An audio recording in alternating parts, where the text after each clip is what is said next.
Abra sua Bíblia no Evangelho de João. Nós estamos, irmãos, depois deste período de quase 4 meses, retornando hoje à nossa série expositiva no Evangelho de Jesus segundo João. E falta pouco para a gente terminar. Nós iremos hoje meditar no capítulo 20, a partir do verso 24.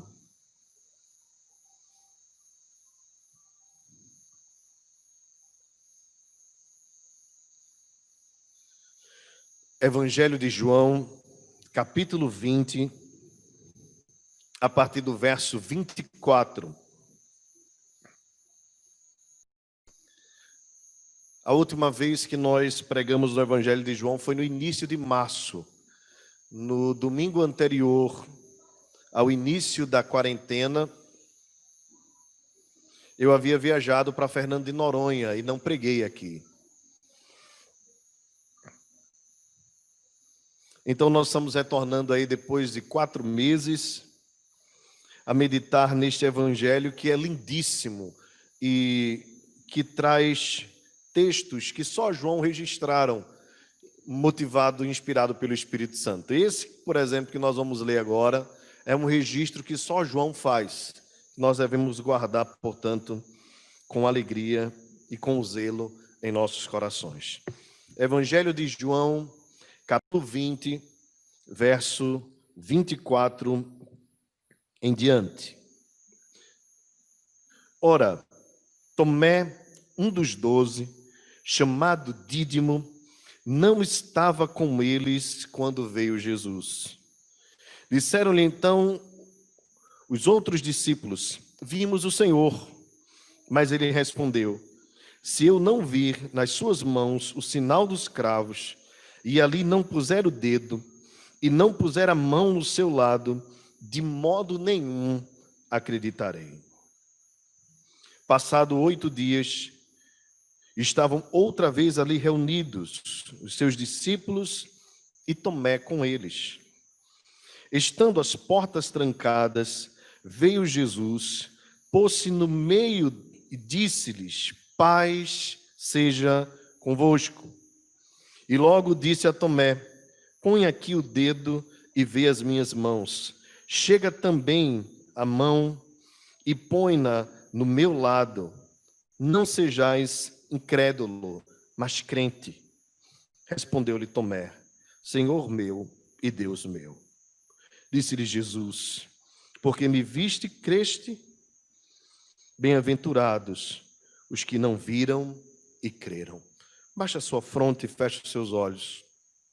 Nosso Deus, nosso Senhor, na tua presença nos dobramos diante da excelência da tua palavra, da doçura da tua palavra, que é mais doce que o mel e o destilar dos favos, do poder da tua palavra, como diz o Salmo 19, a voz do Senhor é poderosa, a voz do Senhor é cheia de majestade. Ó Deus, cremos que a pregação da tua palavra é a Vox Dei, é a voz de Deus a falar conosco. Por isso nós nos calamos e atentamente queremos entender os teus propósitos e os teus desígnios para as nossas vidas. Faz como te apraz, tu és Senhor. Tu nos conheces, pois o teu Espírito perscruta os nossos corações.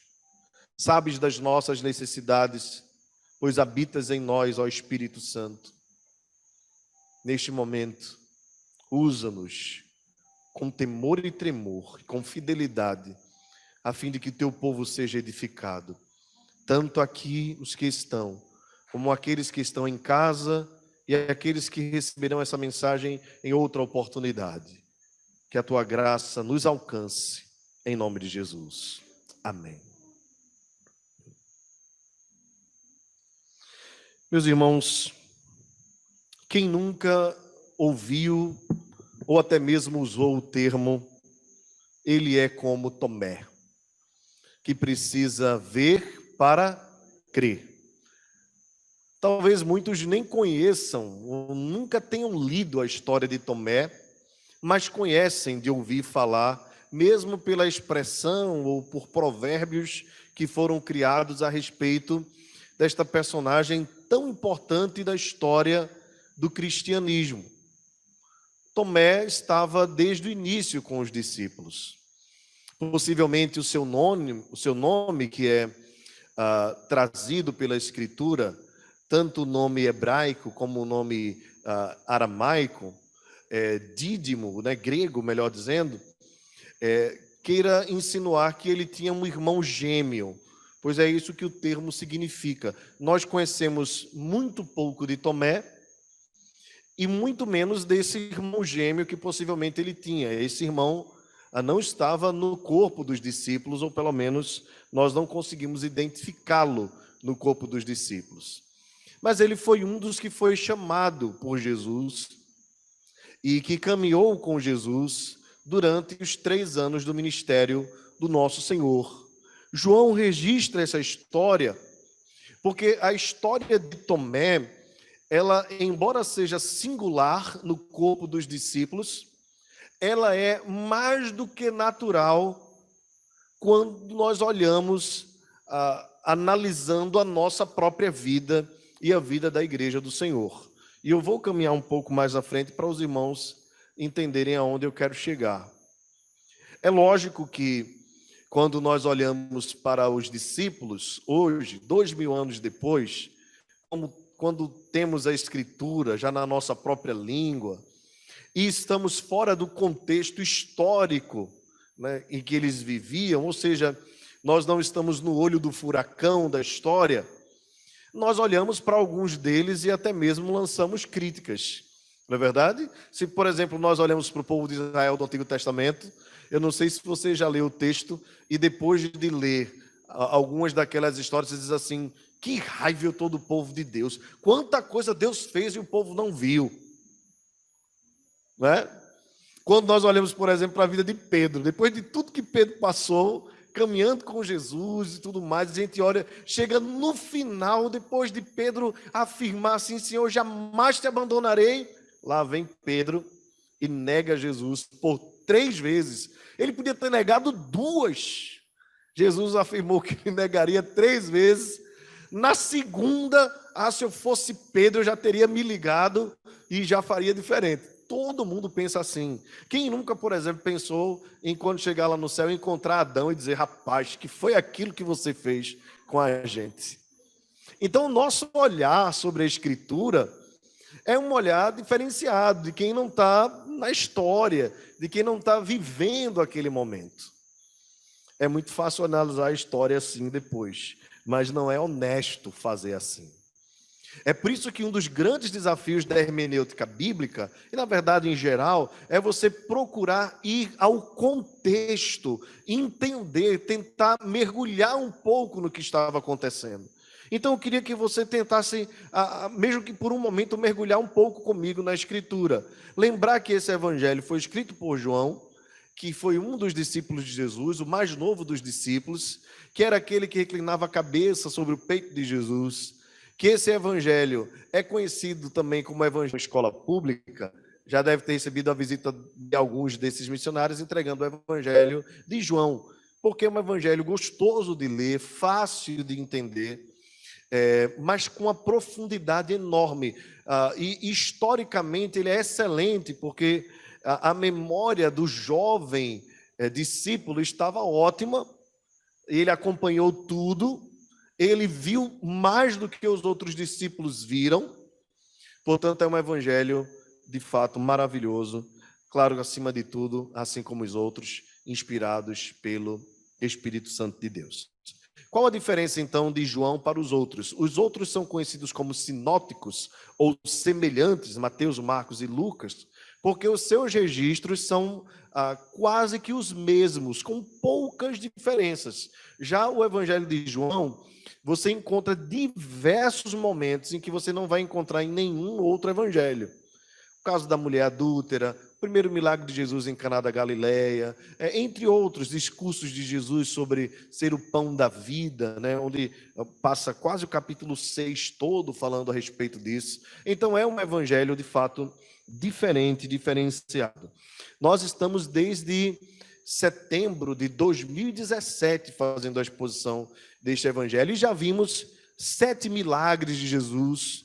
Quando Jesus fez o primeiro lá em Caná, depois quando Jesus à distância curou uma criança que já estava à beira da morte, até chegar àquele que foi o maior e o principal dos milagres de Jesus, que foi a ressurreição de Lázaro, que na verdade tipificava o que ele iria fazer pela vida do seu povo. Ele iria morrer, mas ressuscitar, assim como Lázaro morreu e ressuscitou. Não apenas ele mostrou o seu poder sobre as enfermidades e sobre a morte, mas também pré-anunciou o que aconteceria com ele na cruz do Calvário. Bem, esse é o evangelho dos 7 eu sou. Você deve lembrar de alguns deles: eu sou o pão da vida, eu sou a luz do mundo, eu sou o caminho, a verdade e a vida. Bem, eu sou o pastor, o supremo pastor das ovelhas. Então, vários eu sou são encontrados aqui neste evangelho. Nós já vimos a morte de Jesus e estamos nesse período agora vendo a ressurreição de Cristo e a repercussão dessa ressurreição na vida dos discípulos. Então, primeiramente, Jesus aparece a Maria Madalena e as mulheres são as primeiras a receberem a notícia. Pedro vai correndo, João vai correndo à frente dele. Também os dois chegam lá e têm essa visão.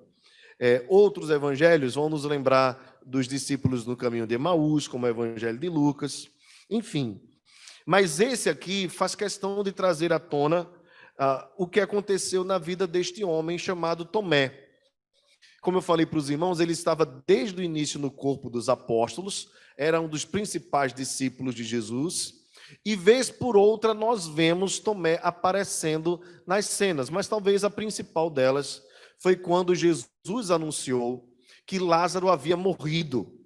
Jesus estava num lugar totalmente distante, foi anunciado a ele que Lázaro estava gravemente enfermo, e Jesus fez questão de demorar-se a ir na casa de Lázaro. Claro, porque ele queria exatamente que acontecesse a morte de Lázaro, não porque Jesus não amasse Lázaro, pelo contrário, Jesus o amava muito. Mas cada milagre que aconteceu, Jesus trouxe um ensinamento para os discípulos. E agora esse seria o último milagre e traria o maior de todos os ensinamentos. Você deve lembrar que uma das ênfases que eu dei durante a mensagem, quando da morte de Lázaro, foi que Lázaro foi ressuscitado pelo poder da palavra. Lázaro, vem para fora. E a palavra foi a mesma palavra poderosa que criou o universo. Lembra que a Bíblia diz assim: no princípio criou Deus os céus e a terra. A terra era sem forma e vazia, a ideia do caos. E o Espírito de Deus pairava sobre a face das águas. E disse Deus, aí vem a palavra, haja luz, e houve luz. E cada palavra que Deus vai dizendo, as coisas vão sendo colocadas em ordem. Lembrando também que no Salmo 51, quando Davi estava no pecado grave, arrependido, ele ora dizendo: cria em mim, ó Deus, um coração puro. E aquele verbo lá, criar, é o mesmo verbo de Gênesis capítulo 1. É o termo bará no hebraico, que quer dizer criar do caos. Ou seja, quando Deus criou do caos e fez a ordem, trouxe a ordem, a beleza da criação. Quando Lázaro estava no caos da morte, Deus trouxe Lázaro de volta. Quando Davi estava na morte e sentindo o cheiro do enxofre do pecado, ele orou dizendo: faz uma transformação, coloca em ordem a minha vida, cria em mim, ó Deus, um coração puro, renova dentro em mim um espírito inabalável. Foi nesse episódio da ressurreição, voltando à ressurreição de Lázaro, que Tomé diz assim: nós iremos para lá e morreremos com ele. Porque Tomé sabia o que esperava Jesus, assim como os outros discípulos, se eles fossem para Jerusalém. A morte era inevitável. Bem, é muito difícil olhando para o texto. Confesso aos irmãos que pesquisei, ainda não consegui chegar a um entendimento. Talvez um pouco mais de pesquisa me ajude. Mas há duas linhas de pensamento sobre essa frase de Tomé. Quando Tomé diz assim, vamos para lá e morreremos com ele. Não dá para entender se é uma constatação triste, dizendo assim, nós vamos para lá e nós vamos nos dar mal. Ele vai morrer e nós vamos morrer juntos. Pode ser essa. Mas pode também ser uma convicção. Vamos para lá e morreremos com ele. Bem, eu prefiro entender a primeira opção pelo contexto e pela personalidade de Tomé. Talvez a perspectiva dele foi exatamente aquela primeira que eu falei. Quando ele ouviu Jesus dizendo assim, nós vamos subir para Jerusalém e vamos encontrar Lázaro, ele pensou assim, é agora que a gente vai se dar mal, porque ele vai ser preso e a gente vai morrer junto com ele. Eu acredito que tenha sido essa. Peço até licença aos irmãos, se porventura mais na frente eu conseguir achar a resposta, eu trago para os irmãos e faço a correção aqui. Mas buscando pelo contexto, possivelmente Tomé era um daqueles que dizia, sempre com o pé atrás, vamos com calma, vamos com calma. Bem, agora nós estamos num momento em que a gente testifica um pouco dessa morosidade da fé, dessa fraqueza da fé de Tomé. Como eu falei para os irmãos, é muito comum nós ouvirmos falar dessa característica dele. O texto vai nos dizer, para nós entendermos um pouco dessa morosidade, dessa fraqueza deste homem, no verso 24, que ele fazia parte do grupo dos apóstolos, que ele era chamado Dídimo, como nós já falamos, e que ele não estava com eles quando veio Jesus. Veja, irmãos, essa aqui é uma característica e um detalhe forte que o texto nos traz a respeito de Tomé nesse momento. Se você observar na próxima, no verso 26, vai dizer, passado 8 dias, ou seja, 8 dias antes. Isso significa que era um dia de domingo. E se você for um pouco mais para trás, no verso 19, mantenha a sua Bíblia aberta para que você possa conferir, como os crentes de Bereia. O texto diz, ao cair da tarde daquele dia, o primeiro dia da semana. Observe, Jesus ressuscitou num domingo. Jesus aparece aos discípulos pela primeira vez num domingo. Jesus aparece novamente aos discípulos num domingo, embora o texto no verso 24 não nos diga, o verso 26 vai dizer que ele aparece 8 dias depois. Ou seja, era um dia de reunião pública, era um dia de culto solene, e Tomé não estava presente com os discípulos. Por quê? Bem, seria possível nós arrumarmos várias desculpas para Tomé. De repente ele estava doente, ou tinha alguém da família doente, nós não sabemos destas coisas. Mas a coincidência é muito grande, só ele não estava. Logicamente Judas já havia morrido. E estavam ali os 10 discípulos menos 2. O morto e aquele que por algum motivo não estava presente. Não seria duro demais acreditar que Tomé estava negligenciando o dia do Senhor. E que essa é uma característica forte daqueles em quem a incredulidade começa a tomar espaço no coração. Negligenciar o dia mais importante da semana. O momento mais importante da semana. Esse momento não é a segunda-feira, quando você acorda para trabalhar, nem é o sábado de manhã, que bate pelada, nem é o horário em que você consegue assistir a sua série de TV ou a paz para ler o seu livro. Não é o momento, por incrível que pareça, em que você está reunido com a sua família, ou que você faz um passeio agradável com o seu marido e com a sua esposa. O dia mais importante para Deus, e que deveria ser também para nós, e deve ser para nós, é o dia santo do Senhor. Porque é o dia que Ele reúne o seu povo, que Ele reúne a sua igreja para um encontro em que em nenhum outro momento há. É o dia sagrado, é o dia do Senhor. É o dia em que Deus mesmo parou todo o seu trabalho para se alegrar na sua criação. Veja, ninguém é mais ocupado do que Deus. Concorda comigo? Criar todas as coisas, manter todas as coisas são os seus trabalhos.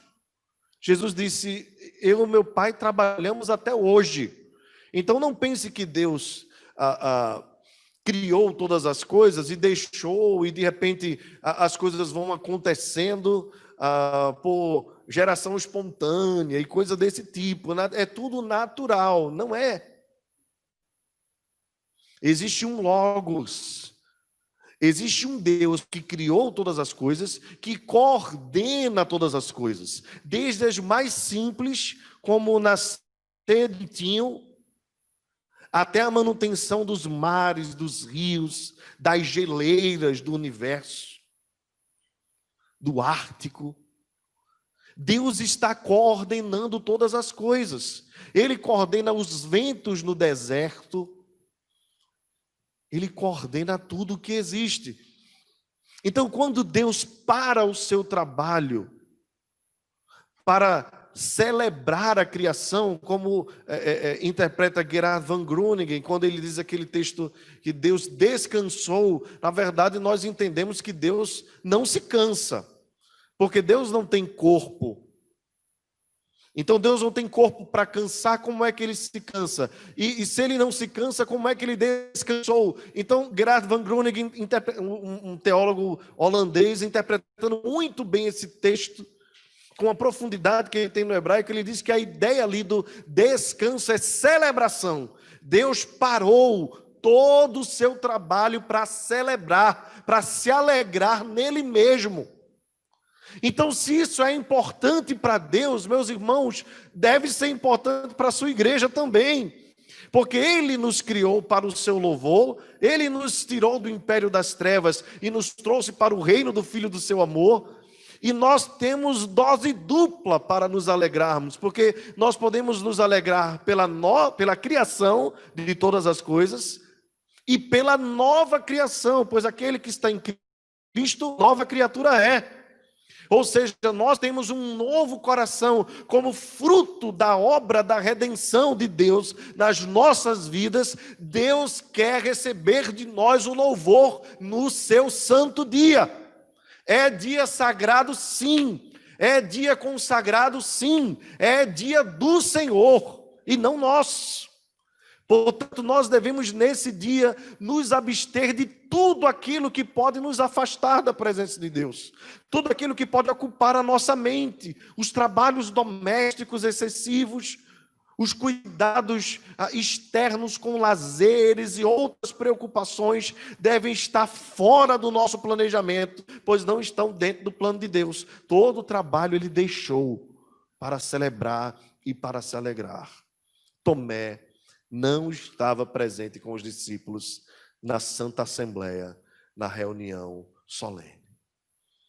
E aqui, irmãos, Matthew Henry, João Calvino e os grandes comentaristas da Escritura, os principais que eu gosto, o bispo Riley, são unânimes em dizer o seguinte: há uma negligência de Tomé quanto a estar com os discípulos, talvez por medo, ou talvez até por incredulidade.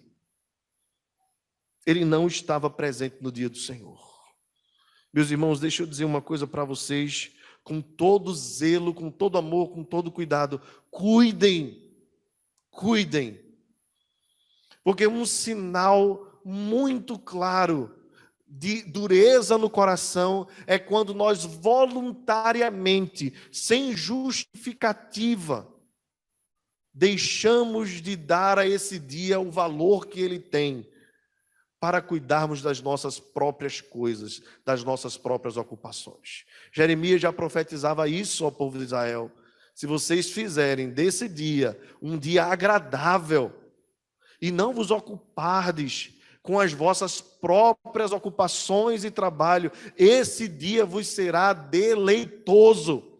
Não é perda de tempo estar aqui, irmãos, é investimento. Você não está ocupando o seu tempo com coisa que vai te prejudicar durante a semana. Pelo contrário, é a partir desta reunião, onde Deus está presente necessariamente nos louvores do seu povo e no ajuntamento solene, que você vai receber força, poder, graça para enfrentar uma semana que você nem sabe o que vem pela frente. Mas é aqui que Deus vai te moldando, te tratando. É durante a semana que você percebe, olha, aquilo que no louvor eu cantei domingo, aquela oração que foi feita, eita, foi aquele texto da mensagem, olha, Deus estava me preparando para isso e para aquilo. É aqui que nós somos formados, forjados por Deus, preparados para enfrentarmos a semana que Ele mesmo reservou para nós. Tomé não estava com eles quando Jesus veio. E aí nós ficamos a nos perguntar, Tomé já não estava porque era incrédulo, porque não estava acreditando, ou Tomé não estava acreditando porque não estava presente? Bem, eu não sei qual a ordem aí, mas uma coisa é certa: a ausência aos cultos e incredulidade andam de mãos dadas. Andam de mãos dadas. Avalie o seu coração, examine o seu coração, cuide do seu coração, para que você não entre nesse caminho, pois é um caminho terrível e tenebroso. Bem, o texto continua dizendo, no verso 25, os outros discípulos disseram para Tomé, vimos o Senhor. Mas ele respondeu, se eu não vir nas suas mãos o sinal dos cravos, e ali não puser o dedo, e não puser a mão no seu lado, de modo algum acreditarei. Aqui, irmãos, uma segunda característica da incredulidade de Tomé é a necessidade de evidências para crer. Lembre bem o que eu falei para vocês.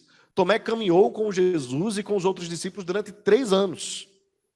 Todos os milagres, os 7 milagres que eu falei aqui, e se você passar a sua página na Bíblia um pouquinho mais à frente, João vai dizer, muitos outros milagres Jesus fez, que se fôssemos escrever no mundo todo, os livros não caberiam.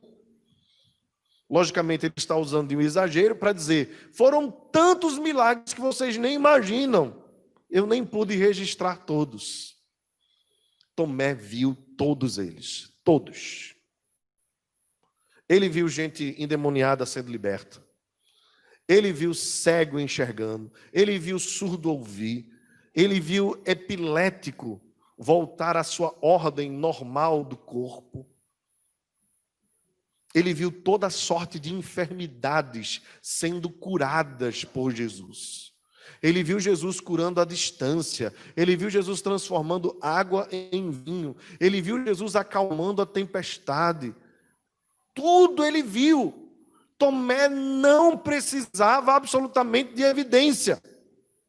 Está aqui, irmãos, a prova cabal de que o problema da incredulidade humana não é falta de evidência. Porque Tomé viu tudo o que todos nós aqui gostaríamos de ter visto.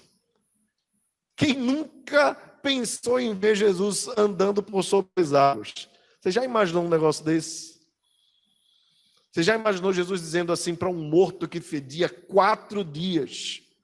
na sua sepultura, dizia assim: vem para fora, e as pessoas tirarem a pedra, e aquele que estava morto. Ele já imaginou um negócio desse? Quem não gostaria de presenciar isso? Tomé presenciou tudo isso. E mesmo diante de toda a revelação, por meio dos milagres, ele não creu. Essa aqui é a prova, irmãos, de que milagre, necessariamente, o ver milagre não torna ninguém crente no Senhor. Não torna. É por isso que a gente não precisa ir atrás de milagre, para que as pessoas creiam. Porque mesmo que Jesus continuasse fazendo milagres, o mundo continuaria descrente. Porque a descrença é a pior de todas as mortes. A incredulidade é resultado exatamente da depravação do homem. É por isso que Paulo diz: todos nós estávamos mortos em nossos delitos e pecados. A ressurreição de Lázaro foi justamente para provar isso. Agora, pense comigo num outro texto. Deixa eu pensar com você naquela parábola que Jesus contou sobre o rico e Lázaro. Você deve lembrar dessa história. O rico viveu aqui uma vida desgarrada, desregrada. Não estava nem aí para nada. Vivia pelo amor ao seu dinheiro. E havia um pobre mendigo chamado Lázaro, que não tinha nada na vida, nada. Interessante que essa parábola é a única parábola em que Jesus coloca nome na personagem, né? Um é o rico, lógico que não é o nome dele, né? Era a condição financeira, e o outro era o mendigo pobre Lázaro. Esse nome a gente tem. Nós não sabemos porquê, eu particularmente não conheço, não consegui entender qual a intenção de Jesus nisso, mas enfim, o que é mais importante fica como registro. O rico lá, na sua arrogância, pede a Abraão que o mendigo o sirva. Lembra que Abraão diz assim: quem está do lado de cá não pode vir para o lado de lá. Você viveu a sua vida como quis viver, e agora está recebendo a sua recompensa. Lázaro foi um homem piedoso, e apesar de ter vivido a sua pobreza triste nesta terra, agora ele vai receber o bem do Senhor. Então, como um último pedido, aquele homem rico pede algo a Abraão, dizendo assim: pai Abraão, permite-me que alguém saia daqui dentre os mortos, que Lázaro vá lá e avise aos meus parentes. O que Abraão diz? Não.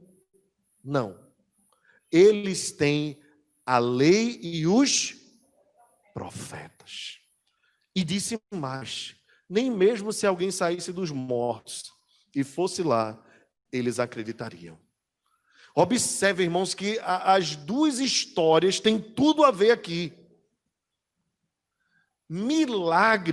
Milagre não faz ninguém crer. O milagre é um sinal. Mas se não houver uma operação espiritual e especial da parte de Deus no coração do incrédulo, mesmo com todos os milagres, ele não vai crer. Então esse é um primeiro ponto que você precisa guardar e entender. É por isso que nós não concordamos com a teologia neopentecostal e com parte da teologia pentecostal que enfatiza os milagres acima da palavra, que dá uma ênfase desnecessária aos milagres. Nós não precisamos, entenda bem, nós não precisamos de mais nenhum milagre para crer em nada no que nós cremos. Não precisamos. Bem, eu não estou dizendo com isso que Deus não faz milagres. Ele faz milagres porque Ele tem o mesmo poder de sempre. Mas nós não precisamos de milagres para crer. Nós precisamos crer pela palavra e pelo Espírito que opera no nosso coração. Caminhe comigo um pouco mais para frente. Então, Veja, a primeira coisa para a gente entender aqui, voltando ao texto. No verso 24, nós vemos a incredulidade caminhando junto com o culto. No versículo 25, nós vemos a necessidade que Tomé tinha de evidência para crer, mesmo tendo tido todas as evidências em toda a caminhada com Jesus. A arrogância de Tomé, antes de caminharmos para o verso 26, também é demonstrada, que ele diz: de modo nenhum acreditarei, se eu não tocar, se eu não puser o dedo. Bem, verso 26 nos diz: passado 8 dias, ou seja, mais um domingo, estavam outra vez ali reunidos os seus discípulos e Tomé com eles. Aqui, irmãos, dá para a gente entender a forma diferenciada em que João trata Tomé aqui no texto. João poderia dizer assim: estavam ali os discípulos, ponto. Não. João diz: estavam os discípulos e Tomé. E Tomé. Bem, não é que necessariamente João está dizendo que Tomé não era discípulo, mas é porque a ênfase do texto está em Tomé e na sua incredulidade. Tomé estava em cima do muro. Irmãos, vocês sabem muito bem de quem é o muro, não sabem? Eu já expliquei para vocês essa história, né? Do lado Deus, do lado diabo, e alguém em cima do muro dizendo assim: eu não sei para onde quero, e o diabo sussurrando, ele não sabe que o muro é meu. Jesus disse: aquele que não está junta comigo, espalha. Quem não é comigo é contra mim. Então não tem essa história de amigo do evangelho. Amigo do evangelho não existe. Ou você é redimido pelo evangelho, ou você é o diabo. Não tem outro termo para dizer. Não dá para eu tentar alisar, para de repente tentar aqui massagear o teu ego, ou não ser tão, vamos dizer assim, tão grosseiro, tão enfático. Se você não é de Cristo, você é do diabo. Não tem outro termo. Você está nas trevas, você está morto, você precisa de luz. João coloca Tomé à parte aqui. Esse é um relato sério. Bem, estando as portas trancadas, esse é um evento que acontece mais uma vez, Jesus pôs-se no meio. Bem, então a forma como Jesus aparece, as portas trancadas, possivelmente porque os discípulos estavam com medo de alguma represália, certo?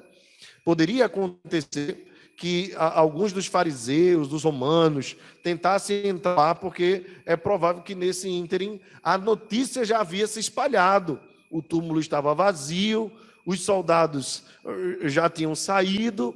Bem, eles estavam com medo, as portas estavam trancadas por segurança. Era um dia de domingo, dia do Senhor, e Jesus se põe de aparecer no meio com as portas trancadas. E disse-lhes, assim como disse no verso 19, paz seja convosco. Bem, paz seja convosco não é só um cumprimento, é também um anúncio daquilo que Cristo fez. O apóstolo Paulo diz que ele é a nossa paz. Escrevendo aos Efésios, ele disse que Jesus quebrou toda a barreira de separação, que ele cessou toda a guerra.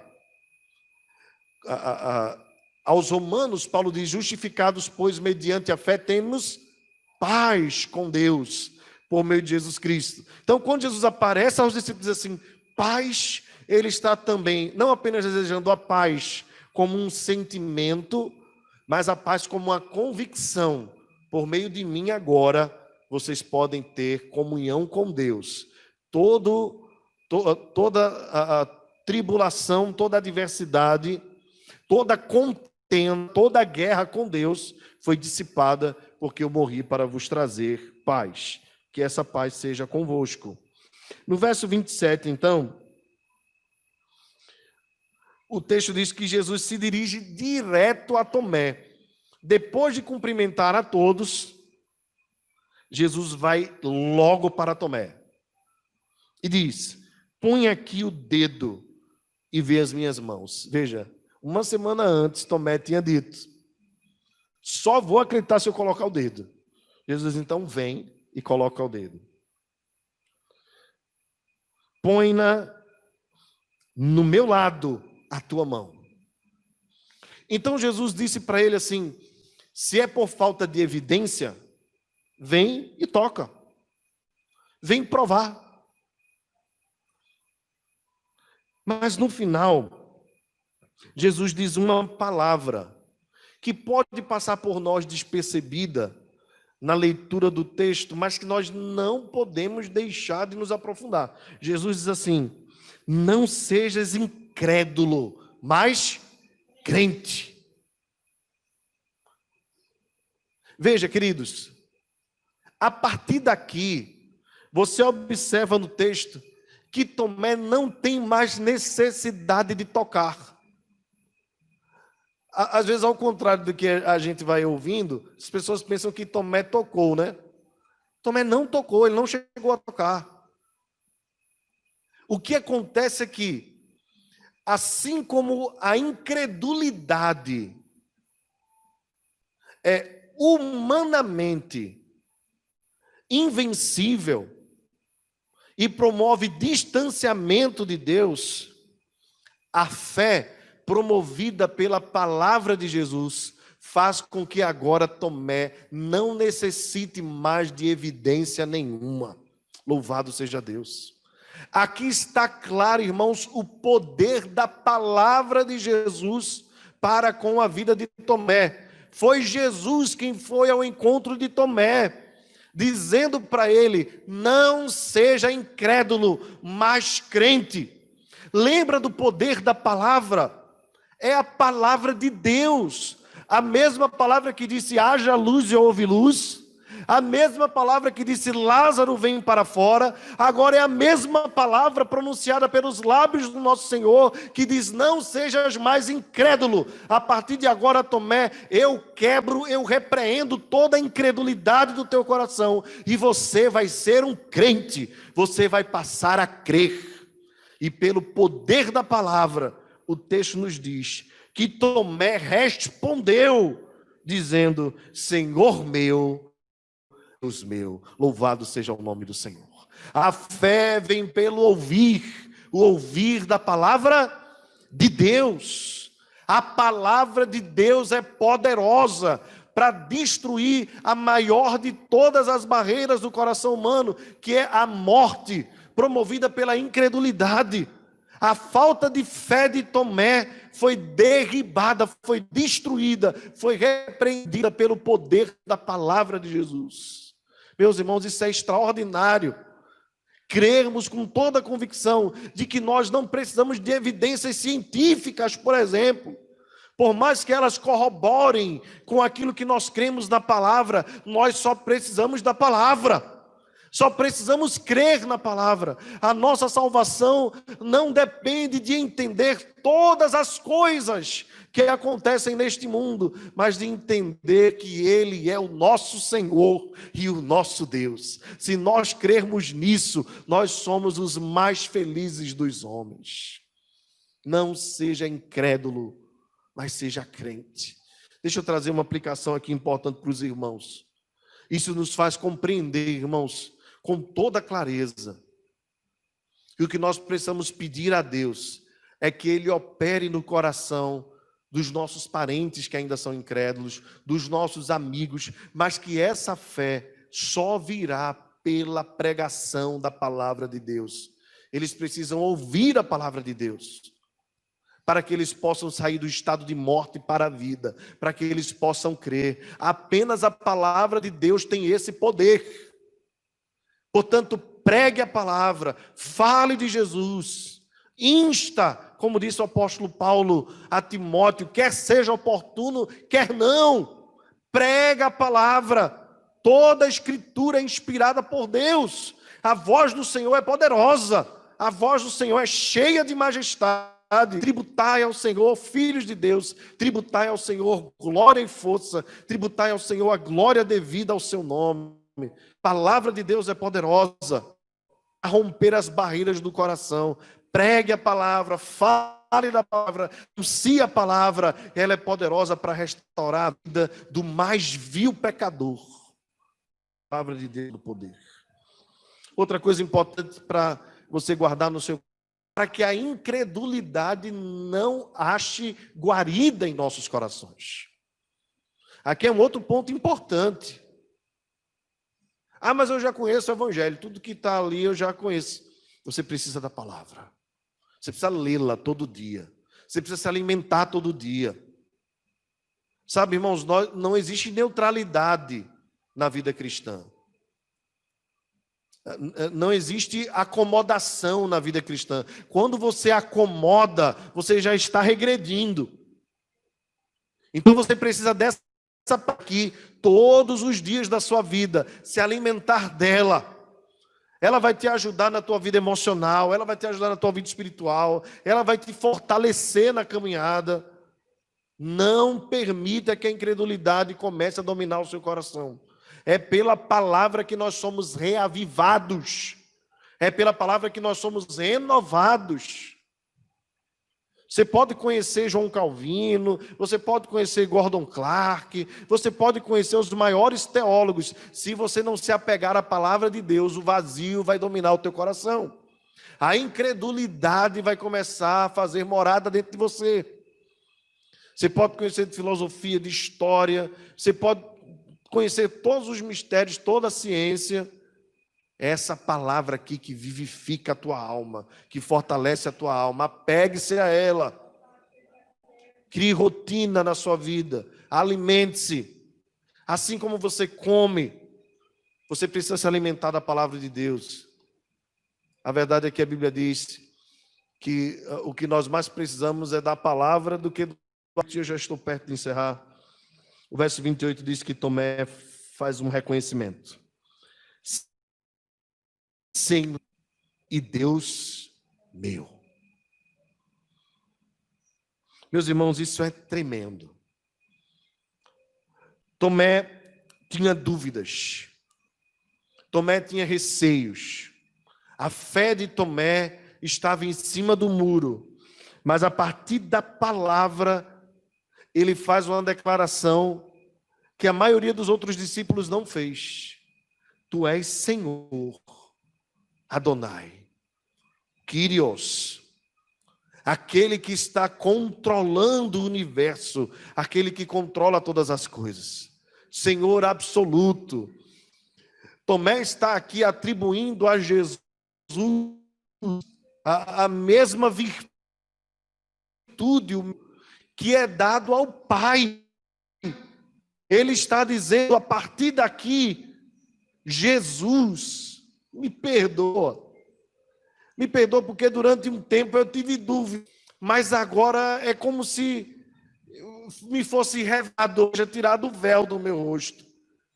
Foi me descortinado que eu pudesse enxergar que tu és mais do que um homem, e que tu és o próprio Deus, e que tu és o meu Deus. Meu Deus. Isso é uma afirmação lindíssima. Meu Deus. Se você percebeu, na leitura de adoração, na nossa liturgia, nós lemos um texto de Apocalipse, que diz, tu és digno, Senhor e Deus nosso. Claro, está no plural, porque é o povo falando, proclamando. Senhor e Deus. Ou seja, tu és tudo o que eu tenho. Tu és o meu Deus, é o motivo da minha adoração. Tu és a razão da minha vida. Tomé agora, então, aquele que estava ausente da Assembleia Solene, da santa presença e convocação de Deus, agora olha para Jesus e diz assim, tu és o meu Deus e tu és o Senhor da minha vida. Só a fé verdadeira pode proclamar isso. Aqui, irmãos, cai toda a teoria dos espíritas, de que Jesus é só um espírito de luz. Aqui cai toda a teoria das testemunhas de Jeová, de que Jesus é um Deus menor e que Jeová é o único que é o verdadeiro Deus. A Jesus é atribuído aqui o título de Senhor e Deus, e Jesus não repreende por isso. Se você quer saber quando a adoração está feita errada na Escritura, você vê quando a pessoa que recebe a adoração rejeita. Paulo e Silas rejeitaram a adoração. Pedro rejeitou a adoração, dizendo a Cornélio: eu sou homem como tu, não te prostres diante de mim. Jesus, quando foi chamado de Senhor e Deus, ele não repreendeu Tomé. Pelo contrário, ele elogiou, dizendo: bem-aventurados que não viram e creram. Mas antes, verso 29, Jesus disse: porque me viste e creste? Fica aqui a repreensão.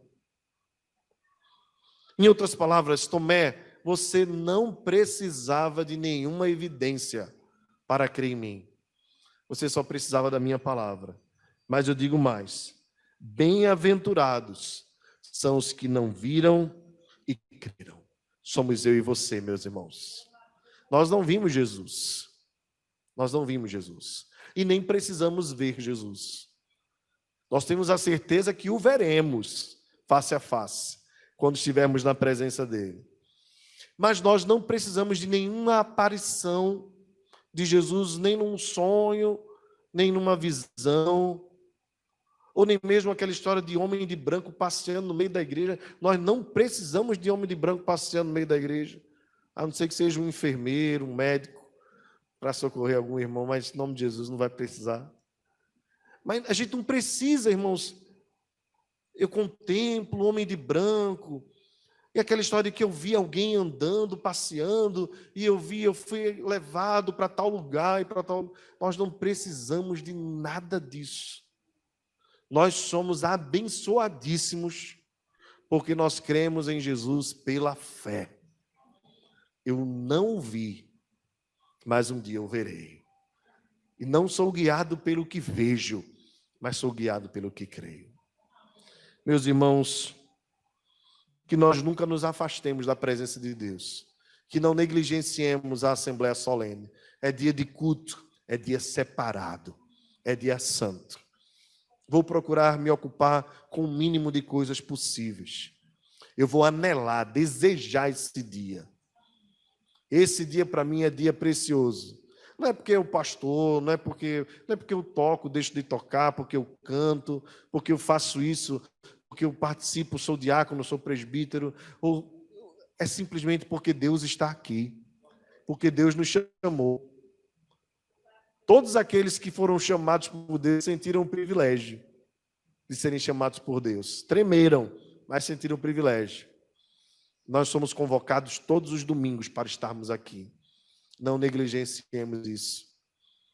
Se for uma necessidade, Deus sabe do seu coração. Se é por trabalho, por enfermidade, Deus sabe do seu coração. Mas que nunca seja por falta de vigilância, que nunca seja por negligência, que nunca seja por ocupação desnecessária. Você tem a responsabilidade de cuidar do seu tempo. E Deus lhe deu 6 dias e requer apenas um. Que esse dia seja consagrado a Ele. Não deixe a incredulidade bater a porta. Se ela bater, repreenda. Repreenda, pelo poder da palavra de Deus. Quanto mais você lê a Escritura, mais fé você terá no seu coração. Mais fortalecido você ficará. Porque muitos cristãos têm fraquejado nessa quarentena, porque têm se ocupado demasiadamente com lazeres e até mesmo com ócios promovidos pelas redes sociais. Perigo enorme. Por que então você não aproveita a sua quarentena, ainda que ela esteja no final, para aproveitar a nova série Mateus, Marcos, Lucas, João? É melhor do que Dark. Muito melhor. Promove fé. Algumas séries, e eu gosto também de assistir, no final nos deixam frustrados. A palavra de Deus nunca nos deixa frustrados. Algumas séries alimentam coisas desnecessárias, até mesmo pecaminosas em nossos corações. A palavra de Deus só vai te fortalecer, só vai te botar para cima, só vai te botar para frente. Faça suas escolhas. Escolha a fé e não a incredulidade. E você vai ver como é bom caminhar, como o justo caminha pela fé. Pregue a palavra, porque a palavra é poderosa para promover fé no coração de quem está morto. Fale de Jesus. As oportunidades que você tiver, anuncie o que Jesus fez e o que ele tem feito. E tenha certeza que no tempo certo, sendo da vontade de Deus, assim como Tomé foi aos 45 do segundo tempo, mas Jesus foi ao encontro dele. Jesus pode ir ao encontro do seu parente. O momento, o dia, eu e você não sabemos, mas não cabe a nós desistir. Uma outra coisa, irmãos, para encerrar como aplicação. Se você observar, mesmo Tomé, sendo diferente dos discípulos, por não ter uma fé do tamanho da dos discípulos, ele não é desprezado pelos seus irmãos. Você percebe? Pelo contrário, quando era a primeira reunião, eles chegam para Tomé e dizem: vimos o Senhor. Eles anunciam para Tomé. E mesmo Tomé, tendo falado aquelas palavras que pareciam ser até grosseiras, 8 dias depois, os discípulos estavam com Tomé. E aqui eu queria deixar uma palavra para você. Não despreze o seu irmão se ele tem uma fé menor que a sua. Não despreze o seu irmão se ele não é tão forte como você é. Não despreze o seu irmão se ele não está no mesmo nível espiritual que você está. Pelo contrário, receba-o.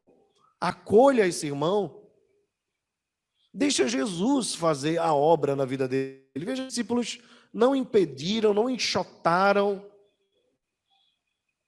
O texto diz que eles simplesmente silenciaram, porque tem coisas que só Jesus faz.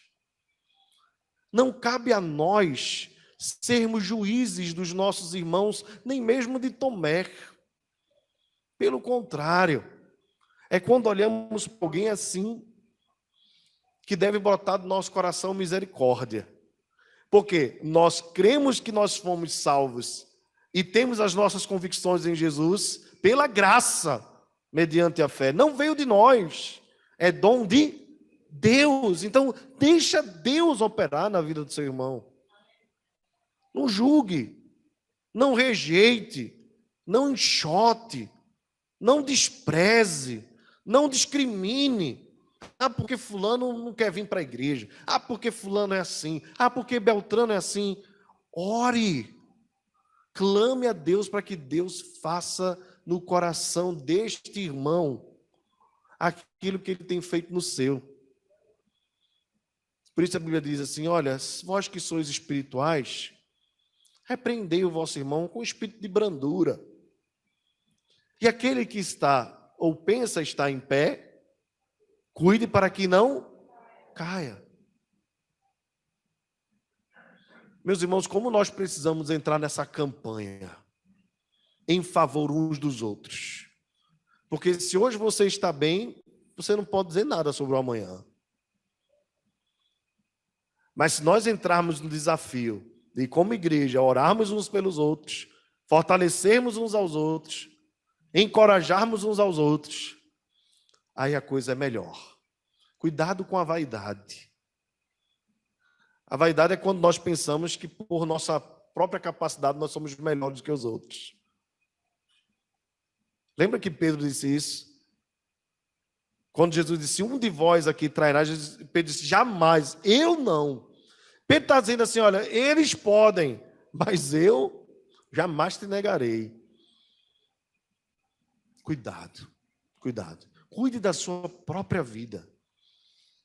E quanto à vida do seu irmão, ore incessantemente. Se o seu interesse é vê-lo bem, se o seu interesse é vê-lo fortalecido, se o seu interesse é realmente pelo zelo da glória de Deus, você vai orar a partir de hoje.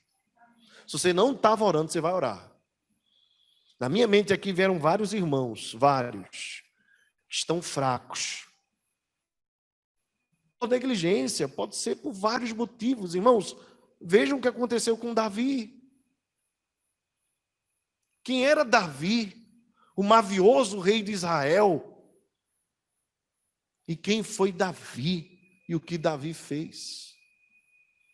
Mas sabe, irmãos, o que mudou a vida de Davi foi a palavra vinda pela boca do profeta Natã. É a palavra quem muda. Fale da palavra para o seu irmão, ore pelo seu irmão e tenha certeza que Deus é poderoso para transformá-lo e para levantá-lo. Se é pelo zelo da glória de Deus, se é por amor ao seu irmão, você vai falar dele para Deus e não falar dele para os outros. Que Deus nos abençoe, nos fortaleça e nos ajude na caminhada. Em nome de Jesus.